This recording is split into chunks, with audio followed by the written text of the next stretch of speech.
अंगनाई में। उठ जाग मेरे धरती के लाल रंग भर अपनी अंगड़ाई में। ये धरती अन्न की जननी है, कुछ और न इससे पैदा कर। खेतों में सीप के बीज डाल, मोती के दाने पैदा कर। खेतों को हर एक चूनर दे, सो रंग दे फसल के फूलों को। फागुन को लाल गुलाल रंग दे, गीत सावन के झूलों को। नई सोच, नई सोच, नई सोच। भैया आप बाइक से आए? अरे तुम फिर कैसे आता मैं? ये सही है, अब ना हम बाइक से पूरे गांव की सैर करेंगे। रिया, नहीं माँ, मेरे पास टाइम नहीं, मुझे ऑफिस जाना है। नखरे मत कर, बस 10 मिनट लगेंगे आने जाने में। ये ले, इसमें कचौड़ियाँ भी है, वो भी दे देना। और कहना कि रात का खाना भी मैं बनाऊंगी। रिया, मैं दामिनी, उठना। ए सुनो, कौन दामिनी?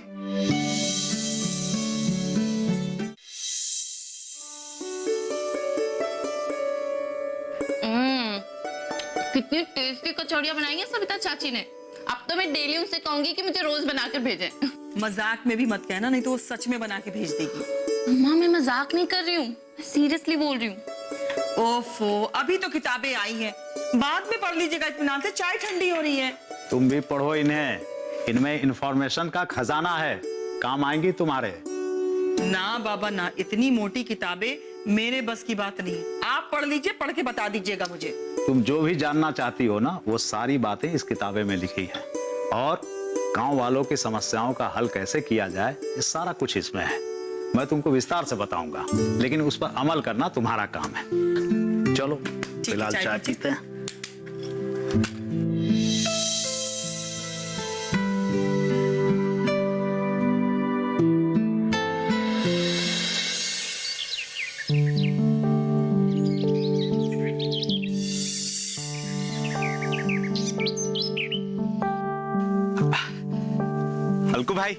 हल्कू भाई, अस्सलाम वालेकुम। नमस्ते। सुना है कि साहब और मेम साहब दिल्ली से आए हुए हैं। तो मिलना था उनसे। किस लिए? अरे सलाम बोलना है उनको। मैं सलाम बोल दूंगा, आप जाइए। हल्कू भाई, क्या हो गया तुम्हें? क्यों अकड़ रहे हो इतना? इसलिए कि बड़े साहब बिजी हैं और मेम साहब सो रही हैं। हाँ, फिर किसी दिन आइएगा। अरे आज मिलना जरूरी है उनसे, तू समझ नहीं रहा हल्कू भाई। अस्सलाम वालेकुम सुलेमान भाई। वालेकुम सलाम मनीषा आपा। कैसे हैं आप? और रशीदा कैसी है? सब ठीक है आपा, सब आपकी दुआ है। रशीदा आपको बहुत याद करती है। जब भी समय मिले आप इस बार घर पे आइए ना आपा। जी जरूर। इस बार तो आप लोग रुकेंगे ना यहाँ पे कुछ दिन? इरादा तो कुछ नहीं है, बस कुछ जरूरी काम से आए हैं। जैसे ही वो काम खत्म हो जाएगा हम वापस दिल्ली चले जाएंगे। इस बार काफी दिनों के बाद आप लोग आए हैं यहाँ पे। क्या करूं सुलेमान भाई, शहर की जिंदगी ऐसी होती है, बिल्कुल वक्त ही नहीं मिलता है।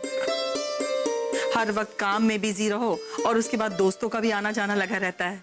सो तो है आपा, शहर की जिंदगी ऐसी ही होती है, कब वक्त निकल जाता है पता ही नहीं चलता। वैसे आपा, वक्त निकाल के आप लोगों को इस बंगले पे आते रहना चाहिए। इतना बड़ा बंगला है ये, और साथ में और जमीन भी है आप लोगों की। मुझे याद है आपा, साहब ने बड़े शौक से इस बंगले को खरीदा था, और साथ वाली जमीन भी। आइए ना सुलेमान भाई, साहब से मिलके जाइएगा, चाय वाय भी पी लीजिए। आइए। नहीं आपा, कुछ जरूरी काम से जाना है आपा। चाय फिर कभी पी लूंगा। साहब को मेरा सलाम कहिएगा। जी सलमान भाई। अभी मैं चलता हूँ। खुदा हाफिज। खुदा हाफिज।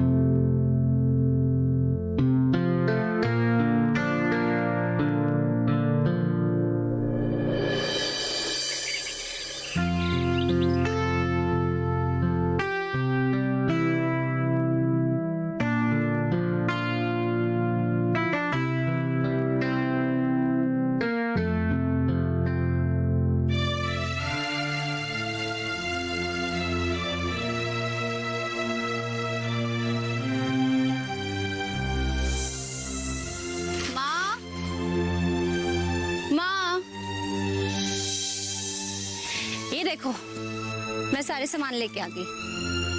गाजर, मूली, टमाटर, भिंडी सब लेके आ गई हूँ मैं। अरे वाह, जा जल्दी से तैयार हो जा, 7 साढ़े 7 बजे हमें पहुंचना भी है। नहीं नहीं नहीं, मैं पहले आपकी मदद करूंगी, उसके बाद जाऊंगी तैयार होने। अच्छा बाबा। मैं सुनो ना, हाँ, वैसे क्या पहनूं मैं? अरे वो पहनना, मेले में जो खरीदा था ना वो वाला सूट, वो पहन ले। माँ वो मैं बहुत बार पहन चुकी हूँ। तो एक काम कर, तेरे जन्मदिन में जो साड़ी खरीदी थी ना वो पहन ले बेटा। माँ वो ऑफिस पहन के बहुत बार गई हूँ मैं। तेरी जो मर्जी आता है वो पहन। माँ तू गुस्सा क्यों करती है माँ? अरे बेटा, तेरे मन में जो आता है वही पहनती है, तू मेरे से पूछती क्यों है? ठीक है, नहीं पूछूंगी मैं भी जा रही हूँ तैयार होने, उसके बाद ही सलाद बनाऊंगी। दो मुझे।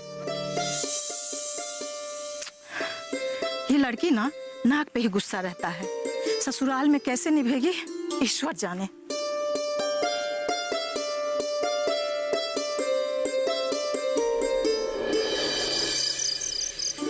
अब आपकी तबीयत कैसी है साहब? मेम साहब ने फोन पे कहा कि आपको बुखार आ गया। बुखार तो पिछले हफ्ते था,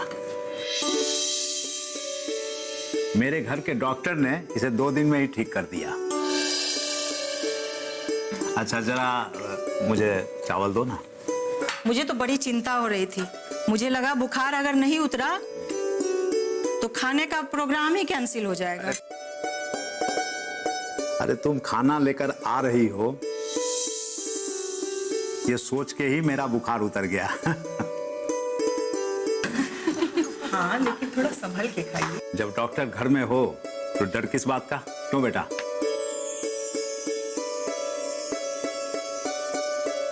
ये बेसन के लड्डू और मेथी के लड्डू लीजिए ना साहब। अच्छा, वो तो बहुत अच्छी आ रही है, इतनी सारी चीजें सब अकेले तुमने बनाया? ये मैंने अकेले नहीं बनाया है, दामिनी ने भी बनाया है। अच्छा, ऑफिस से जल्दी घर आ गई थी ना।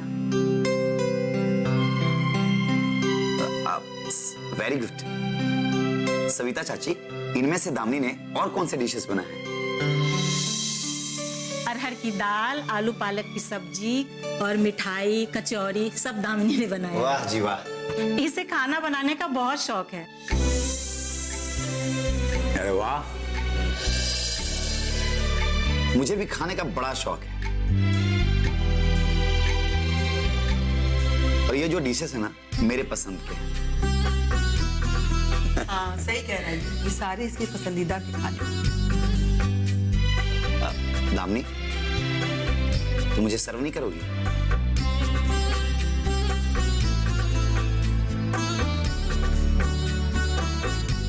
अरे वाह, खाना तो बहुत मजेदार बनाया दामिनी ने।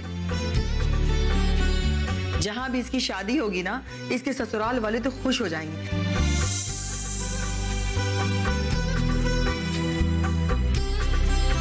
मजेदार खाना खिला के दिल ही जीत लेगी।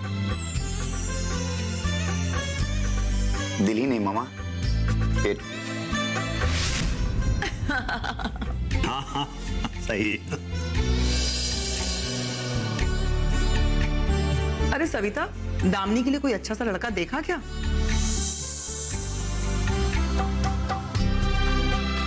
मेम साहब शादी के नाम से ही तुनक जाती है। हमेशा कहती है कि माँ तुम्हारे साथ रहूंगी। अब आप बताओ, ऐसा होता है क्या? जी बिल्कुल नहीं। क्यों नहीं होता चाची? दामिनी बिल्कुल सही है, और मैंने भी फैसला लिया है कि मैं हमेशा अपनी मम्मी और डैडी के साथ रहूंगी। क्यों डैडी, क्या बोलते हैं आप? अब मैं क्या बोलूं? यहाँ औरतों की मेजॉरिटी है, वो जो भी फैसला करेंगी वो मुझे मानना पड़ेगा। Daddy is always right. Yes. मैं तो कहता हूँ कि जो भी लड़की बहुत अच्छा खाना बनाती है उसकी शादी फौरन हो जानी चाहिए,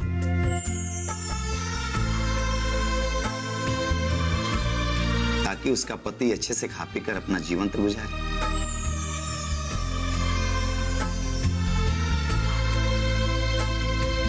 क्यों, सही कहा ना मैंने?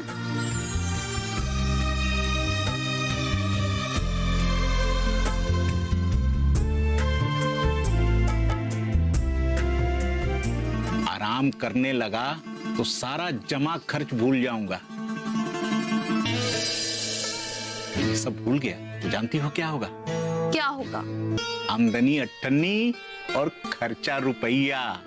सब समझती हूँ मैं। मेरी बीबी बहुत होशियार है।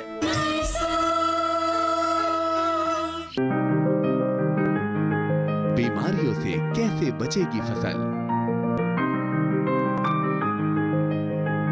मवेशियों की मुश्किलों का क्या है हल? कहां से लाएं बीज, कितनी लगेगी खाद? किसानों के हर फोन का विशेषज्ञ देंगे जवाब। देखिए हेलो किसान लाइव सोमवार से शुक्रवार शाम 6 बजे।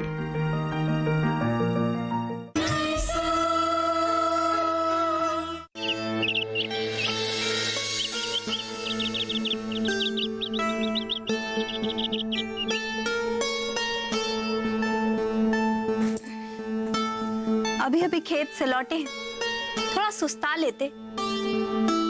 आते ही कॉपी पेंसिल लेकर बैठ गए। इतना क्या लिख रहे हैं? जिस तरह जीवन की गाड़ी हिसाब से चलानी पड़ती है ना, उसी तरह खेती बाड़ी का भी हिसाब रखना पड़ता है। और नहीं तो गाड़ी पटरी से उतर जाएगी और सब गड़बड़ घोटाला हो जाएगा। ये तो मुझे भी मालूम है, लेकिन पहले चाय पीकर रोटी पानी खाकर थोड़ा आराम तो कर लेते। आराम करने लगा तो सारा जमा खर्च भूल जाऊंगा कि बीज के खर्चे कितने हुए, जानवरों के चारे के रुपए कितने लगे, बैंक में कितने रुपए जमा किए और उधारी के कितने पैसे चुकाए। सब भूल गया तो जानती हो क्या होगा? क्या होगा? वही होगा आमदनी अट्ठन्नी और खर्चा रुपया। समझी? सब समझती हूँ मैं। मेरी बीबी बहुत होशियार है, तभी तो उससे निकाह किया है मैंने। अरे हुकुम सिंह जी, नमस्कार नमस्कार। आइए आइए। नमस्कार नमस्कार। आइए आइए आइए बैठिए। आइए बैठिए। आप बैठो। शिवराम तुम ही बैठो। जरा रसीदा चाय लेके आओ। अरे नहीं नहीं, इसमें कोई शक नहीं है कि रशीदा भाभी चाय बहुत बढ़िया बनाती है, लेकिन इन्हें तकलीफ देना ठीक नहीं लगता। इसमें तकलीफ कैसी? आप बैठिए, मैं अभी चाय लाती हूँ। अरे नहीं नहीं मानी। और हुकुम सिंह जी, कैसे आना हुआ? इधर आने का रास्ता तो नहीं भूल गए कहीं आप? कुछ खास काम?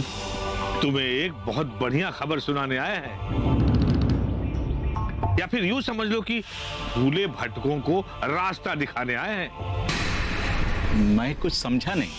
ऐसा है सुलेमान भाई कि गांव के बहुत से नौजवानों का कल्याण हो रहा है, तो मैंने सोचा कि अगर सुलेमान भाई इसमें अकेले रह जाएंगे तो ये उनके साथ बहुत नाइंसाफी होगी, इसलिए चला आया। हुकुम सिंह जी, आप मुद्दे की बात कीजिए, जरा खुल के बताइए कि आप कहना क्या चाह रहे हैं।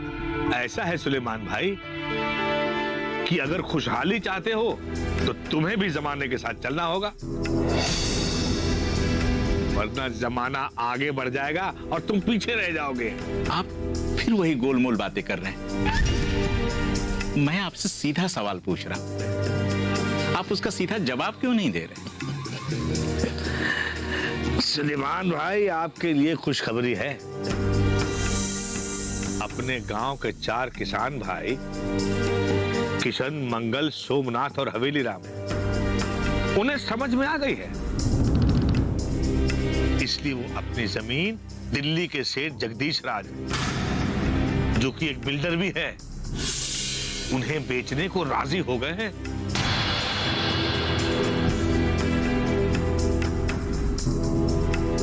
सेठ जी अच्छे दाम दे रहे हैं, इसलिए सौदा जल्दी पक्का हो जाएगा। हाँ? मैं तो कहता हूं सुलेमान भाई, तुम भी अपनी जमीन दे दो। हाँ? शिवराम भी हमारे साथ सेठ जी से मिलने जा रहा है। सुलेमान भाई, तुम भी चलो हमारे साथ। हाँ? सामने सामने बात हो जाएगी, मैं भी रहूंगा तुम्हारे साथ, फिर कोई अड़चन नहीं होगी। भाई, अपने जमीन का सौदा तुम कितने रुपयों में करोगे, ये बात तुम सेठ जी से साफ साफ कर लेना। जरा भी हिचकना मत, हम गरीब लोग हैं। अब भाई हमें कोई ठग ना ले, इसका ख्याल तो रखना ही पड़ता है ना।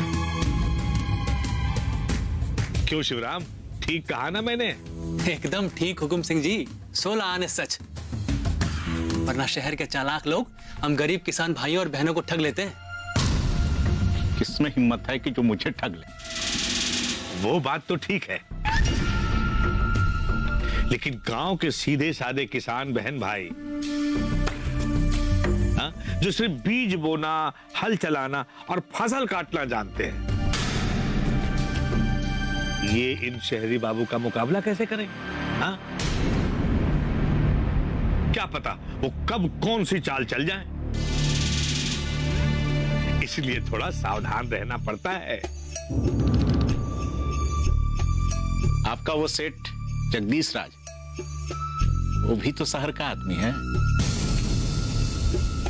उस पे भरोसा है आपको? जो हम किसान बहन भाइयों को जमीन बेचने के लिए बोल रहे हैं। अब मैं भी एक बात आपसे खुलकर पूछता हूं, ये जमीन का सौदा करने के लिए आपको सेठ ने कितना कमीशन दिया है?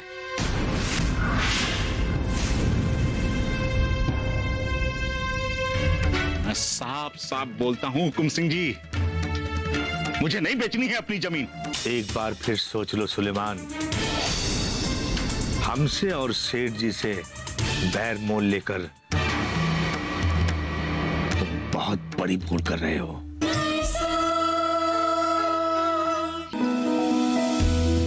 जानकारी जो किसानों के लिए हो लाभकारी, समस्याओं पर पड़ेगा समाधान भारी, कृषि की हर बात का ख्याल, कब कैसे की जाए बेहतर देखभाल, जानिए विशेषज्ञों के साथ, देखिए खेत खलिहान, सोमवार से शुक्रवार सुबह 7 बजे डीडी किसान पर।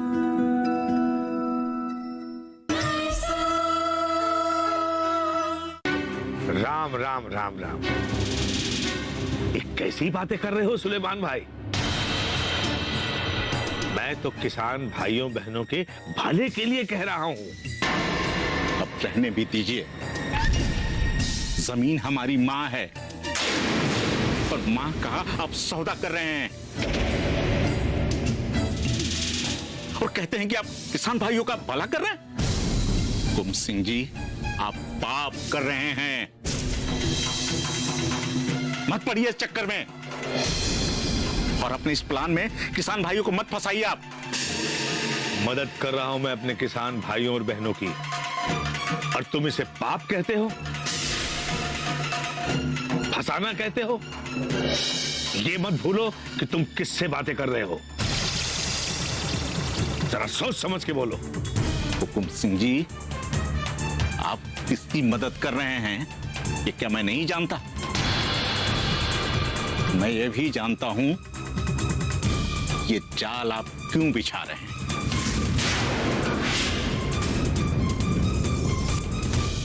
क्या बकवास कर रहा है? कहना क्या चाहता है तू?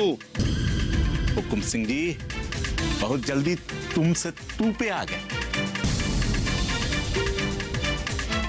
मेरा कहने का मतलब था कि हमारे किसान भाई आपके झांसे में आ गए, लेकिन मैं नहीं आने वाला। अपनी जुबान पे लगाम दे। मैं तुझे झांसा दे रहा हूं? और नहीं तो आप कहेंगे मैं कुएं में कूद जाऊं तो कुएं में कूद जाऊंगा। आप कहेंगे कि मैं गले में रस्सी बांध के लटक जाऊं तो मैं लटक जाऊंगा। दूसरे किसानों की तरह क्या मुझे भी इतना बुद्धू समझ रखा है आपने? मैं साफ साफ बोलता हूं हुकुम सिंह जी, मुझे नहीं बेचनी है अपनी जमीन।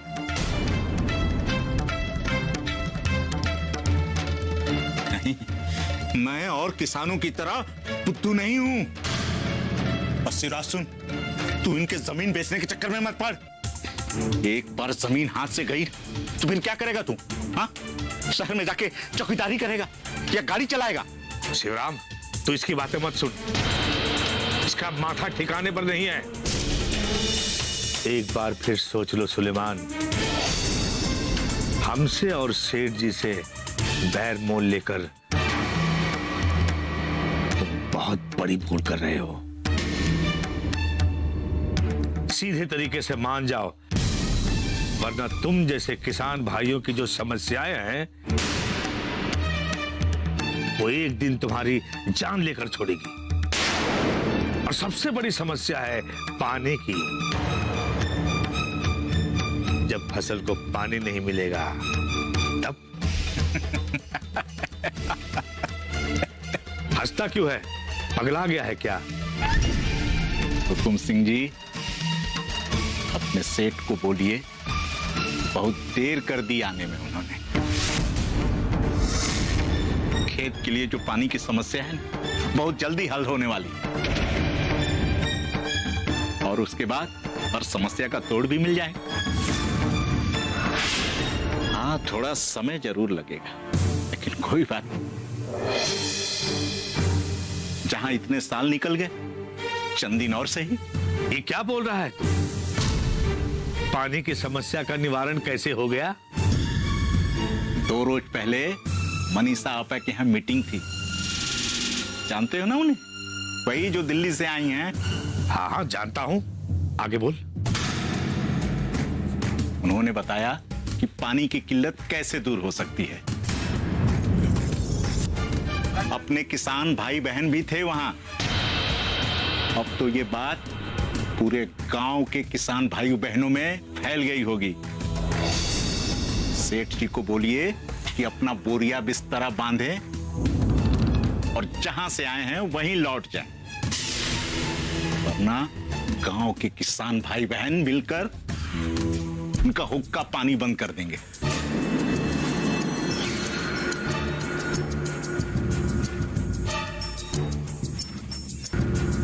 हुकुम सिंह जी, चाय लीजिए। नहीं पीनी मुझे तुम्हारे घर की चाय। शिवराम चल।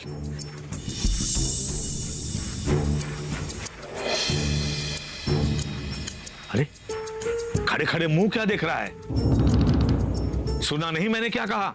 हुकुम जी, मैं थोड़ी देर में आता हूँ। मुझे सुलेमान भाई से कुछ जरूरी बात करनी है। तू भी इसके बहकावे में आ गया? याद रखना, बहुत पछताएगा एक दिन तू भी। ठीक है।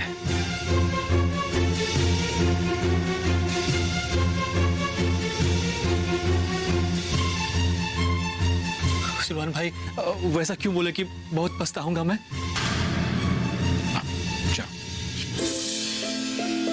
शिवराम, वो कहावत तो तूने सुनी है ना, खिसियानी बिल्ली खंबा नोचे।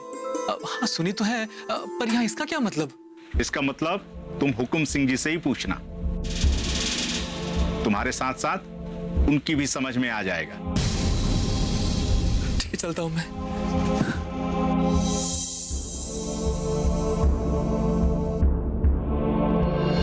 तुझे पता है, मेरी माँ ना तुझे अपनी बेटी मानती है, लेकिन उन्हें क्या पता कि अजय भैया और तेरा कुछ चल रहा। हाँ,